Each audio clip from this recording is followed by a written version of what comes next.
how to log out remotely from YouTube. Hi everybody, welcome back to our channel. So in today's video, I'll simply guide you through the steps on how you can log out remotely from YouTube. So just make sure to watch the video till the end. So if you have a YouTube account that you happen to log into your friend's phone and then you want to remove it, it's very simple. But thing you want to understand is that YouTube comes from Google. So logging out from YouTube means logging out of your Google account. So once you open YouTube, tap the Google profile photo from the top right hand side of the screen, where you want to simply go to the option called manage your Google account that you find over here.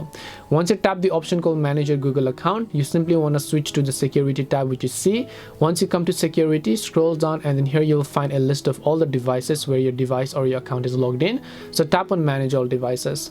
Now when you tap on manage all devices, you'll be able to see a list of devices where your Google or your YouTube account is basically active. So you want to make sure to just tap on either of these here. Once you tap on either of these, you'll find a section where it says sign out. When you tap on the sign out button, your account will be removed from those devices. This is how you can log out remotely on YouTube. We hope the video was helpful. If it did help you, make sure to leave a like and subscribe to our channel.